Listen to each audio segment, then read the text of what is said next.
जयपुर साहित्य संगीतिका जयपुर साहित्य मेला 2024 एवं जयपुर सम्मान अलंकरण समारोह स्थानीय एसएफएस सामुदायिक भवन ऑडिटोरियम मानसरोवर जयपुर में 6 और 7 जनवरी 2024 को संपन्न हुआ।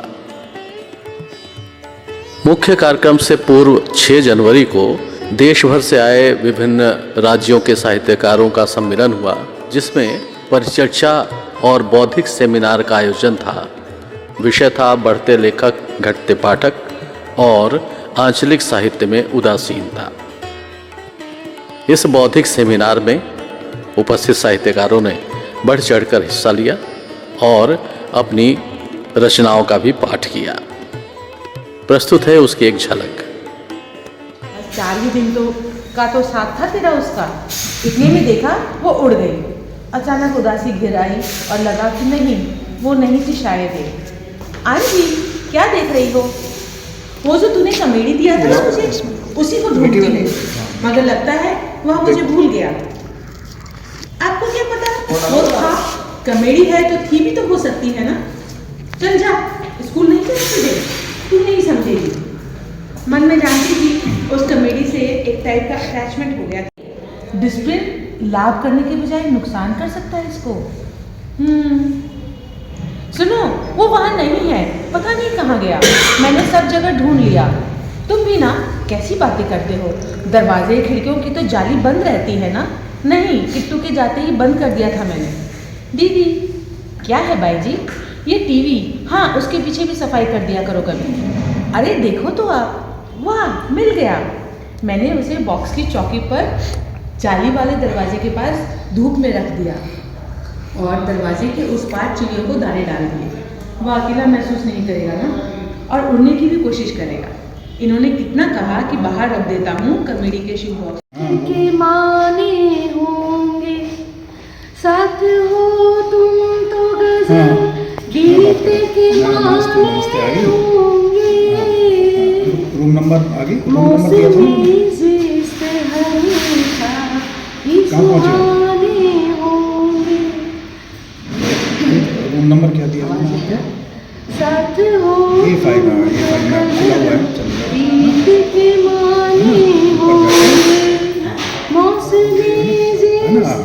हमेशा ही सुहाने होंगे। सिर की धूप ढलने को हुई है, बात में ही ढह गया लो भर भरा कर एक कच्ची भीत सा दिन। आस के सुनसान पथ पर याद कोई झिलमिलाई, पर यकायक एक जरूरी मसविरे में हो गया मशगूल जैसे गुफ्तगू सा दिन। यह शिशिर की धूप ढलने को हुई है, बात में ही ढह गया लो भर भरा खाए हैं। जितने भी उनके दिमाग में उलझने हैं, वो सपाट बयानी से उन कविताओं के माध्यम से हमारे सामने परोसते हैं। उनसे कविता का इसलिए नुकसान हो रहा है कि कविता का जो मूल भाव तत्व है वो खो जाता है। कविता हम कहते हैं कि भाव आधारित होती है, लेकिन आती है तो हमारे विचारों के माध्यम से। कविता का जो सशक्त रूप है और सशक्त अभिव्यक्ति है, वो मन और आपके विचार के सम्मिश्रण। बाद ये अपने फेसबुक पे उसका फोटो लगा देते हैं कि हमको ये मिली है ना, बहुत बढ़िया किताब है और समय मिलेगा जब हम इसको पढ़ेंगे, है ना। अब दिक्कत क्या है कि जो एक ट्रेडिशनल पाठक रहा था, परंपरागत पाठक, वो खो गया इस सारे उधेड़ बुन में। ना तो वो खरीदता है किताबें, अच्छा खरीदना भी चाहे तो बुक स्टॉल्स नहीं है, बुक स्टोर जो पहले हिंदी के हुआ करते थे थोड़ी थोड़ी देर में बाज़ारों के अंदर, रेलवे स्टेशन पर, वहाँ पे स्टोर्स तो हो गए कम, और जो हैं उनमें अंग्रेजी की किताबें या फिर कंपटीशंस वाली किताबें लटकी रहती हैं चिमटी के अंदर, कंपटीशंस वाली ज़्यादा हो गई इसमें किताबें।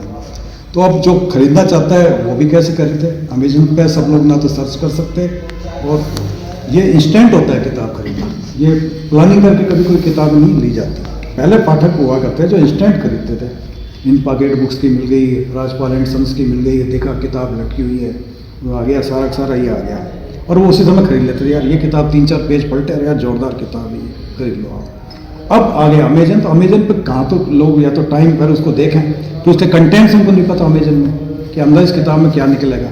बुक स्टोर पर तो आप पलट के उससे कंटेंट्स देख सकते थे, तो वो खरीदता नहीं है। खरीदता वही है जैसे मैं आपका परिचित हूँ, आपने किताब छापी या तो आपने मुझे भेज दी, नहीं तो मैंने उसको अमेजन पर खरीद ली और आपको बता दिया मैंने आज अमेजन पर खरीद लिया। तो पाठक जब तक नहीं होगा तो ये साहित्य आपका आधार ही आधार रहेगा, जमीन पर नहीं चलेगा। और पाठक कैसे रहे इसके बारे में बहुत चर्चाएं होती हैं, लेकिन वो पाठक फिर भी तलाशने पे भी नहीं मिलता। अब या तो ये कि पाठक तो उतने ही है, लेखक ज़्यादा आ गए, तो लेखक ज़्यादा आ गए तो पाठक किस किस की खरीदे, कॉस्ट भी उसकी बढ़ गई है ना, कॉस्ट भी बढ़ गई है ना।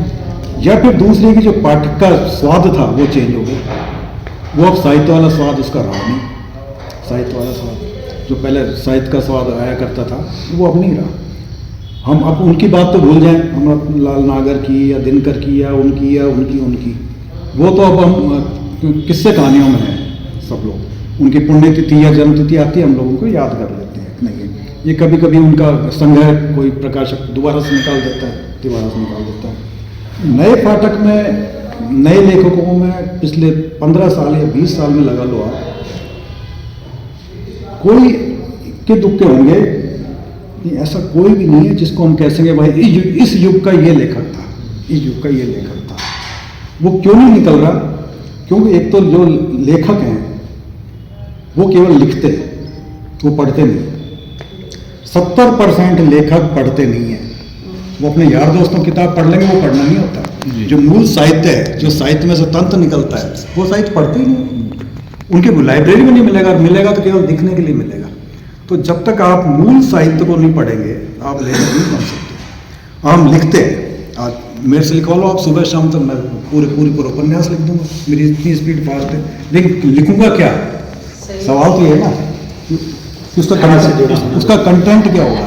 कि जब एक बच्चे को शुरू से ही, हम जब छोटे होते थे, मुझे याद है, अरे चाय है तो हम पिला दे। चंपक पढ़ते थे, नंदन पढ़ते थे, इलस्ट्रेट वीकली आती थी, या गर्मियों में झगड़ा होता था कि गर्मियों में चाहता कि पुरानी हेडलाइंस है वो पहले दिनमान है। झगड़ा होता था, न्यूज़पेपर फट जाता था। लेकिन मेरे फादर, मेरा और सिस्टर का, हम न्यूज़पेपर खींचते थे कि हम पहले पढ़े, क्योंकि एक बीज था, पढ़ने का आदत थी। अब क्या है, अब किताब न्यूज़पेपर कौन पढ़ता है? अब तो सुबह उठते ही आप व्हाट्सएप खोलेंगे अपना, और उसमें आप ये फर्क आ गया ना, सोशल मीडिया के फायदे भी हैं। के अंदर जैसे किसी रचना में हम प्राण डालते हैं, जैसे आपकी कविताओं में कई बार जब आप राजस्थानी शब्दों का प्रयोग करते हैं तो निखर जाते हैं। आज 20 राइटर, मतलब कवियों की आप कविता पढ़ेंगे या 20 लेखकों की कहानी पढ़ेंगे तो मालूम नहीं पड़ेगा। अपने जो पुराने, जैसे मान लो चाहे बंगला के ले लो, रेणु को ले लो, किसी को भी ले लो, आप प्रेमचंद को ले लो, उनको पढ़ते ही, उनकी 5 लाइन बताते ही लोग ये कह दे कि ये उनकी रचना है। आज एक कविता को देख करके कह दे तो वो ये नहीं कहता कि ये विजय नाटक की कविता है। तो वो मानसिकता क्या है, आप उस लोक में रचे बसे हैं, और वो आपके अंदर वो जो शब्द हैं वहाँ के, उनके जो भाव हैं, वो जो आंचलिक जो पहलू हैं वो उसमें आता है, तो वो बड़ा जीवंत हो जाता है। जीवंत भाषा। मेरी जिज्ञासा ये थी, जैसे लोक पे आपने मतलब क्या है कि हजारों कविताएं लिखी और सैकड़ों उपन्यास लिखे, लेकिन वो किसके मतलब क्या है कि उसकी अंतिम फलश्रुति क्या है? जैसे मतलब लोक की चर्चा खूब हो रही है, और नहीं, मैं हाल ही में मैंने नंद भारद्वाज की कुछ कविताएं पढ़ी, और उनकी पुस्तक उपन्यास है सामने खुलता मार्ग, जो कि साहित्य अकादमी से पुरस्कृत है। मैंने रतन कुमार सांभरिया जी की सांप पढ़ी, जो कि भीलवाड़ा के आसपास की जो भीलों की उस पर है। और फिर मैंने भगवान दास मोहनवाल की भरतपुर के एरिया की जो काला पहाड़ है ना, काला पहाड़ उस एरिया के बारे में है। तो मैं ये समझ रही हूँ कि जो आंचलिकता है सिर्फ आंचलिक भाषा में ही नहीं आ रही, उस अंचल के संघर्ष, उसका इतिहास, वहाँ की जो दूरियाँ, वहाँ की जो संस्कृति है, वो खान पान, वो जो स्त्री का जो संघर्ष है कि वो किस प्रकार से परिवार को समेटती हुई भी उसमें कितनी परेशान है या उसे कितनी, हमेशा डिस्कस कर रहे हैं कि हमारी प्रॉब्लम है कि पाठक नहीं बढ़ रहे हैं। मैं ये चाह रही हूँ कि हम उसके समाधान की ओर चलें। समाधान की ओर चलते हुए हमने 2-3 कदम उठाए हैं अभी। हम यहाँ पे जयपुर में हम लोगों ने कुछ स्त्रियाँ कथा किट्टी करती हैं हम कथा किट्टी करते हैं, हम 12 जने हैं, हम लोग महीने भर में एक बार जुटते हैं और हमने पिछले महीने में क्या पढ़ा है, समकालीन साहित्य हमने क्या पढ़ी, किताब पढ़ी, उस किताब के विषय में हम पूरा बताते हैं और हम सब अपने वो किताबें लेके आते हैं, हम सब भी आपस में एक्सचेंज कर लेते हैं कि तुम मुझे ये किताबें तो अब मैं पढ़ूंगी, तुम नहीं पढ़ो। इससे क्या होता है कि एक तो हम किताबें खरीद रहे हैं, दूसरा हम लेखकों को, समकालीन लेखकों को समझ रहे हैं, तीसरा हम उनको डिस्कस कर रहे हैं। दूसरा हमने कदम उठाया है, हम डिवाइन सोल फाउंडेशन है जो कि संवाद एक यात्रा करता है, उसमें हम एक विषय हम स्टूडेंट्स को देते हैं, स्टूडेंट्स के बीच में हम जाते हैं, स्टूडेंट्स उस विषय पे लिखता है, किसी भी विधा में लिखे, हम उसको उसका पाठ सुनते हैं और हम उस विषय में बातचीत करते हैं और उस विषय के एक लेखक से उनको मिलवाते हैं। तो लेखक समाज तक गया, लेखक समाज तक गया, भावी पीढ़ी के पास गया जिसको कि हम बीज डाल रहे हैं साहित्य पढ़ने के लिए। दूसरा, हम उनसे लेखन के प्रति और लेखन और समाज के बीच में आज का जो विषय है, समकालीन समस्याएं हैं, उसके विषय में बच्चे क्या सोच रहे हैं, उनको हम राह भी दिखा रहे हैं और उनसे हम जान भी रहे हैं। हर भाषा में लेखक बढ़े हैं, आंचलिक भाषा में भी उसी हिसाब से लेखक बढ़े हैं, इसलिए उसमें कहीं चिंता करने की आवश्यकता नहीं है। मैं जिस अंगिका भाषा का कवि हूँ, लेखक हूँ, उस अंगिका भाषा में मतलब अभी हम अगर गिने तो कम से कम 600-700 ऐसे लेखक हैं, कवि हैं जो कि खूब लिख रहे हैं और खूब छप रहे हैं। और हाँ, ये है कि उसकी बात आप तक नहीं आती, वो खुशबू जो है आप तक नहीं पहुंचती है। जैसे कि राजस्थानी साहित्य की खुशबू हमारे तक नहीं पहुंचती। अगर हम वहाँ बैठकर बात करेंगे तो हमें लगेगा कि राजस्थानी में कुछ नहीं लिखा जा रहा है। हम तो ये मानते हैं कि राजस्थानी जो है, हरियाणवी जो है, ये हिंदी का ही हिस्सा हो गया है। वैसे ही यहाँ से लग सकता है कि वो नहीं है। क्यों ऐसा लगता है? इसीलिए कि वो पाठक नहीं है, और पाठक जो हैं भी, चाहे जहाँ भी हो, उनको पहले ही ये लगता है कि ये किस भाषा की किताब है, तो अंगिका भाषा। ये क्या होती है अंगिका भाषा? तो ये अंग प्रदेश कभी हुआ करता था और आज वो अंग क्षेत्र के रूप में है और वहाँ ये चीज़ें लिखी जा रही है। तो अच्छा, वो तो मेरी समझ में नहीं है। वाले सब भोजपुरी समझते हैं। बहुत बढ़िया स्थिति है। और अभी तो कई लेखक जो युवा पीढ़ी है उसमें नया जोश है अपनी भाषा संस्कृति के प्रति। बहुत अच्छे। और जो भाषाई शब्द हैं, जैसे आपने मेरे कहानी संग्रह में भी देखा होगा, भाषाई शब्दों को जो बिल्कुल लुप्त प्राय हो चुके हैं उनको खोज कर लाने की प्रवृत्ति चल रही है, शब्दकोश बनाए जा रहे हैं। तो अच्छी है स्थिति सर, लोक साहित्य की तो काफी अच्छी स्थिति मुझे नजर आती है। और विशेषकर क्योंकि युवा पीढ़ी में जो जोश है अपनी भाषा संस्कृति के प्रति, वो समझने लायक है, एक अच्छी उम्मीद। और मैं इसी के साथ साथ हिंदी की भी बात करूँ तो हिंदी भी मुझे कहीं भी जो कहते हैं कि हिंदी की स्थिति बुरी है, मुझे नहीं, हिंदी की स्थिति बहुत अच्छी है। वहाँ इतने लेखक हो रहे हैं, बुरी कहाँ कि आज 30,000 की किताबें बिकी हैं, नेक्स्ट से कुछ और भी ज्यादा। तो मतलब एवरीडे जो है वो बहुत अच्छी किताबें बिक्री हुई है। और मुझे मिल रहा है वहाँ पर अच्छी मेल आया है कि आपको पता नहीं है कि यहाँ पे कितने फुटप्रिंट है और कितने लोग किताबें खरीदते हैं, आप अपनी किताब डालिए यहाँ। तो मतलब समझिए कि प्रगति मैदान में रोजाना की लाखों किताबें निकल रही हैं। हाँ, वहाँ मेले में तो निकलेंगी, है ना, कहीं जा रही है, कोई पढ़ रहा है। पर आप मेले में किनकी किताबें निकलती हैं? मेले में उन्हीं जिनको पाठक, जिनको जानता है, जिनके बारे में उसने सुना हुआ है, जिनके बारे में थोड़ा बहुत उसने पढ़ा हुआ है, उनकी किताबें निकलती हैं। मैं ऐसा कह ये अच्छी बात है, बहुत अच्छी बात है। जैसे मैं भी शिक्षा क्षेत्र से जुड़ी हुई हूँ, पर मेरा अपना जो प्रैक्टिकल अनुभव यही है कि बच्चे इतना ज्यादा पढ़ नहीं पाते हैं, चाहे उनके ऊपर तो अपनी किताबें पढ़ने का इतना ज्यादा मैं भी एग्जाम्पल बताती हूँ। कोरोना काल में मैंने अकेले पाठकों की बात नहीं, लेखक तो है, वो भी पाठक नहीं है। हमने शुरुआत ही इसी बात से कही थी।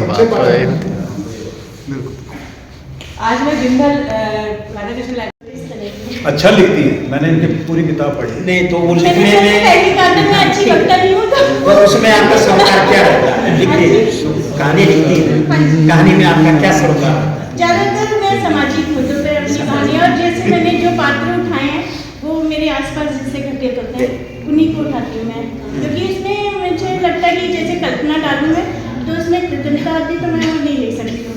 जो मैंने खुद अनुभव किया मैं उसी पर कदम उठाती तो हूँ। आपका प्रिय लेखक कौन है?